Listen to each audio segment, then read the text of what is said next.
दोस्तों, हम हर हफ्ते बड़ी मेहनत से आपके लिए एक दिल दहला देने वाली एनिमेटेड हॉरर स्टोरी बनाते हैं। तो अगर आप हमारी यानी खूनी मंडे चैनल की कहानियां एंजॉय कर रहे हैं तो हमारे चैनल को सब्सक्राइब कीजिए और हमारी लेटेस्ट वीडियोस की नोटिफिकेशन के लिए बेल आइकन दबाना मत भूलना।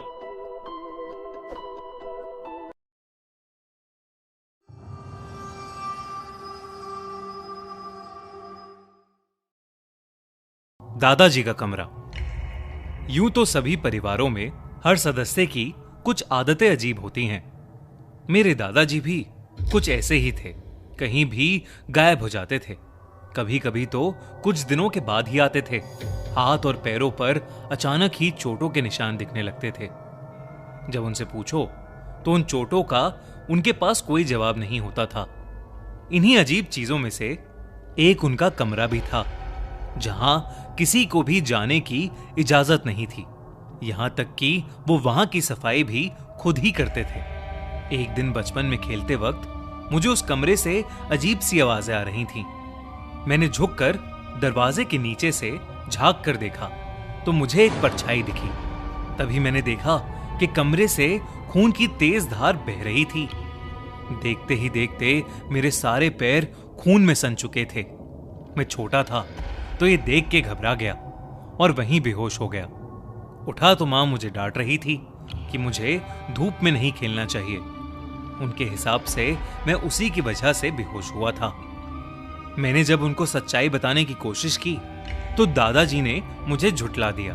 उसके बाद से मेरी और दादाजी में इतनी बातचीत नहीं हुई। पूरे दिन उस कमरे में ताला लगा रहता था और किसी को भी उसके आसपास भटकने की मंजूरी नहीं थी। कुछ साल बाद दादाजी चल बसे और हम भी अपना पुराना घर छोड़कर अब शहर वाले घर में चले गए थे। सब कुछ ठीक चल रहा था। शहर में पापा की जॉब काफी अच्छी चल रही थी और मैं भी अब कॉलेज जाने लगा था। एक दिन ऐसे ही मैं घर पर बैठा अपना फोन यूज कर रहा था। तभी मैंने देखा कि मेरे दोस्त ऋषभ ने एक नया आईफोन लिया है। मैंने तुरंत उसे फोन किया और कॉन्ग्रेचुलेट करते हुए उससे पूछा कि आखिर उसने ये आईफोन कैसे खरीदा। तभी ऋषभ ने मुझे बताया कि उसके पास एक सीक्रेट है। वो प्रोबो ऐप पर ओपिनियन ट्रेडिंग करके पैसे कमाता है। मैंने उससे पूछा कि प्रोबो क्या है, तो उसने मुझे बताया कि प्रोबो इंडिया का पहला ओपिनियन ट्रेडिंग ऐप है। जिस कैटेगरी में भी किसी को इंटरेस्ट है, जैसे क्रिकेट, यूट्यूब, न्यूज, वो उस पर अपना ओपिनियन शेयर करके ट्रेड कर सकता है। अपनी नॉलेज के बेसिस पर अपना ओपिनियन दे सकता है और ओपिनियन देना बहुत आसान है। सिर्फ येस और नो में अपना ओपिनियन देना होता है। ऋषभ ने बताया कि प्रोबो एक ट्रस्टेड ऐप है और इस पर 2 करोड़ से भी ज्यादा यूजर्स हैं।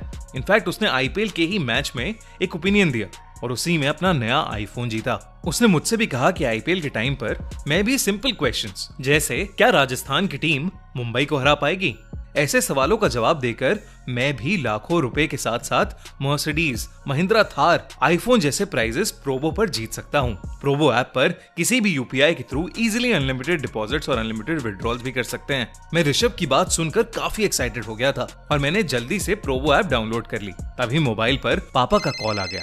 पापा ने कॉल पर बताया कि हमें कुछ काम से दादाजी के पुराने घर पर जाना है और हम अगले ही दिन दादाजी के घर के लिए निकल गए। करीब 10 साल बाद जब मैं उस घर में वापस आया तो मैंने देखा कि तब भी किसी के उस कमरे के पास जाने की हिम्मत नहीं हो रही थी। बचपन की जिज्ञासा के मारे मैंने हथौड़ी ली और उस कमरे पर लगा ताला ही तोड़ दिया। मुझे मन ही मन में खुशी तो बहुत हुई, मगर एक डर भी अंदर भर गया कि आखिर ऐसा क्या था जो दादाजी हमसे छुपा रहे थे। अंदर घुसते ही मुझे कई सारी अलमारियां दिखीं, जिनमें अलग अलग अजीब सी चीजें रखी हुई थीं।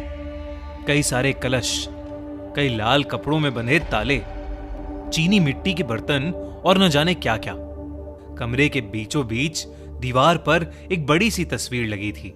वो तस्वीर एक घर की थी जो नदी के किनारे बसा था। इतनी खूबसूरत तस्वीर को बंद कमरे में नहीं होना चाहिए था, तो मैं उस तस्वीर को वहां से उतार कर बाहर हॉल में ले आया और कमरे को खुला रहने दिया। लेकिन उस रात जब मैं सोया तो मेरी नींद एक बड़ी सी नदी के बीचों बीच खुली। मैं वहां कैसे पहुंचा ये सोचने का समय ही नहीं था, क्योंकि पानी का बहाव इतना था कि मैं अचानक से डूब रहा था। जैसे तैसे बच बचा के मैं किनारे तक आया तो हैरत ये हुई कि वहां वही घर था जो दादाजी के कमरे वाली तस्वीर में था। ये देखकर मानो मेरे पैरों तले जमीन ही खिसक गई, मगर दिल तब दहला जब मैंने थोड़ा दूर देखने की कोशिश की। वो घर बिल्कुल मेरे पुराने घर जैसा ही था, जिसके हॉल में मैं अभी कुछ देर पहले सो रहा था।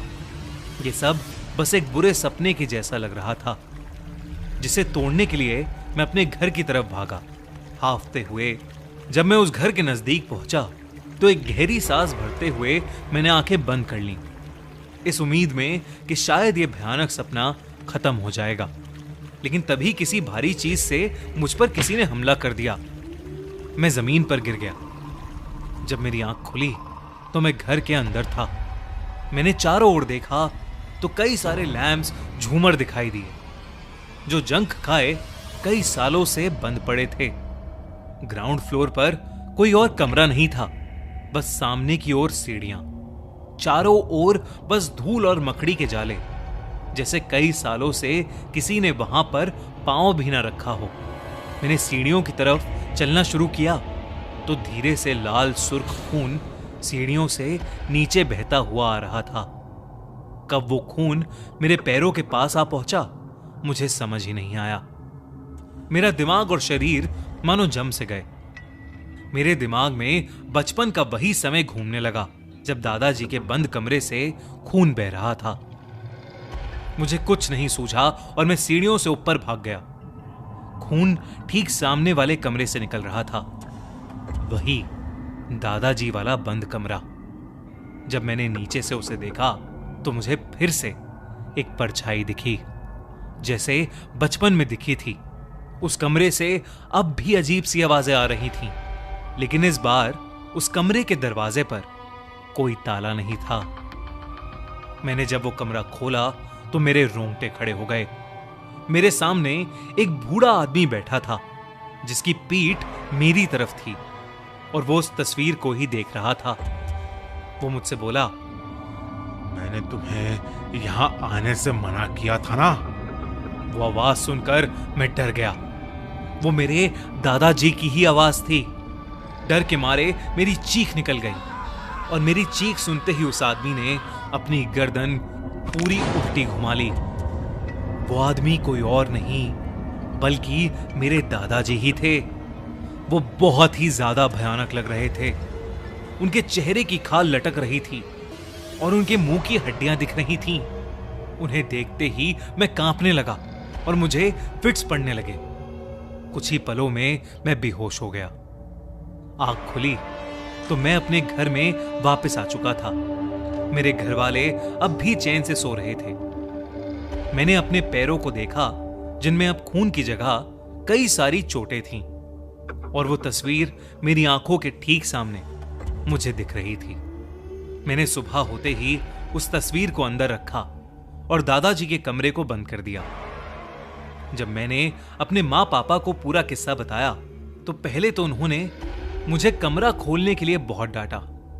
फिर बाद में बताया कि दादाजी को भूत दिखते थे और वो अपनी तंत्र मंत्र की विद्या से लोगों के अंदर से भूत भगाते थे।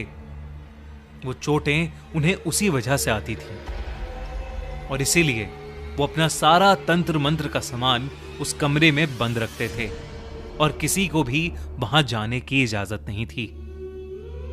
ये बात सुनकर मेरे होश उड़ गए थे। मैंने बस यही प्रार्थना की कि काश मुझे कभी फिर दोबारा कोई भूत ना दिखे।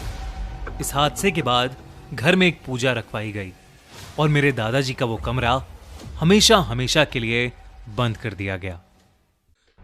दोस्तों, आप भी प्रोबो ऐप पर अपने ओपिनियन देकर बहुत ही इंटरेस्टिंग प्राइजेस जीत सकते हैं। तो प्रोबो ऐप डाउनलोड करना मत भूलना, लिंक पिन कमेंट में। और अगर आपको ये वीडियो अच्छी लगी तो हमारा चैनल खूनी मंडे सब्सक्राइब करना बिल्कुल मत भूलना।